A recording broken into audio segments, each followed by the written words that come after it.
Hello everyone, welcome to Riddhi's kitchen. Hello everyone, कशा आहात तुम्ही? मजेत ना? मजेतच राहा. आता उन्हाळ्याची चाहूल लागली आहे. उन्हाळा म्हटलं म्हणजे मुलांना थंडगार असं पेय आवडत असतं, जसं की आपण बाहेरून ज्यूस वगैरे घेतो ते. पण बाहेरूनचे ज्यूस हे चांगलेच असतात असं नाही. मग आपण घरगुती पद्धतीने त्यांना काहीतरी चटपटीत बनवून देऊया आणि त्यांना त्याच्यातून व्हिटॅमिन सी भेटायला पाहिजे म्हणून असं प्रत्येक आईला वाटत असतं. आणि आजच्या धावपळीच्या जीवनात आपल्याला मुलांना काहीतरी पोषक असं देणंही गरजेचं होऊन गेलेलं आहे. म्हणून मी आज बीटरूटपासून ज्यूस बनवणार आहे, ते पण चटपटीत.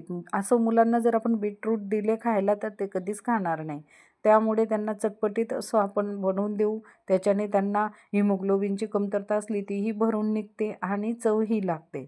म्हणून मी आता सर्व बीटरूटची साल पूर्ण काढून घेतली आणि त्याचं पुढचं टोक आणि मागचं टोक पण आपण काढून घेऊया. आता सगळं बारीक मस्त कट करून घेऊया बीटला. बीटची चव बघितली तशी तुरट असते, पण मुलांना का कुणास ठाऊक असं बीट जर आपण दिलं खायला ते कधीच खाणार नाही. पण जर अशा पद्धतीने आपण त्यांना ज्यूस करून पाजलं ना तर ते पटकन संपवतील, असा हा ज्यूस झालेला होता. चला मग आपण बीट हे मस्त बारीक कट करून घेतले.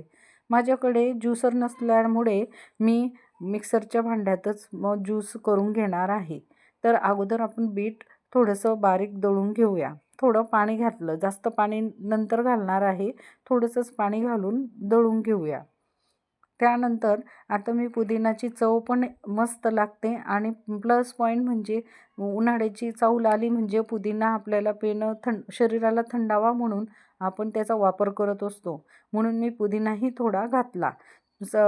पानं स्वच्छ काढून घेतले आणि स्वच्छ धुवून ते पण दळून घेतले. आता मी ज्यूस आपलं बीट जे आपण मिक्सरमध्ये बारीक करून घेतलं ते आपण एका चाळणीत मस्त बारीक गाळून घेऊया, जेणेकरून आपल्याला ते बीटचं जे जाडसर आहे ते सगळं साईडला निघून जाईल. ज्यूस आपण सर्व अशा पद्धतीने मस्त चाळणीत गाळून घेऊया. आता याच्यात मी एक अर्धा छोटा चमचा काळं मीठ घातलं. त्याच्यानंतर 2 चमचे पिठी साखर घातली. माझ्याकडे पिठी साखर होती, तुमच्याकडे जाड साखर असली तर तुम्ही तीही घालू शकता. आणि थोडं धणे आणि बडीशोपचं जाडसर होतं माझ्याकडे दळलेलं, ते मी 1 छोटा चमचा टाकला. आणि चटपटीत ज्यूस बनवायचं म्हटलं म्हणजे आपल्याला चाट मसाला हवाच, म्हणून मी थोडासा चाट मसालाही घातला. ज्यूस आपल्याला चटपटीत बनवायचं होतं म्हणून चाट मसालाही घातला. त्यात आता थोडंसं मीठ घालून पूर्ण मिक्स करून घेऊया. मीठ थोडं कमीच घालायचं.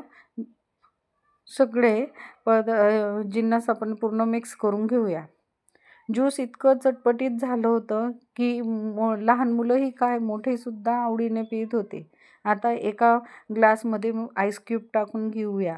ज्यूस हे थंड करण्यासाठी आपल्याला आईस क्यूब टाकणं गरजेचंच होते. आता परत चाळणीने चाळून घेऊया, कारण मी ते जाडसर धणे आणि बडीशेप घातली होती, म्हणून आता चाळणीने परत चाळून घेतले.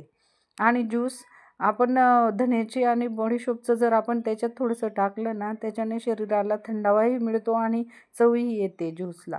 हे बघा, आपलं ज्यूस बीटचं तयार झालं आहे. इतकं टेस्टी होतं की सगळ्यांनी तेव्हाच संपवून टाकले. या मग तुम्ही पण थंडगार ज्यूस प्यायला बीटचं.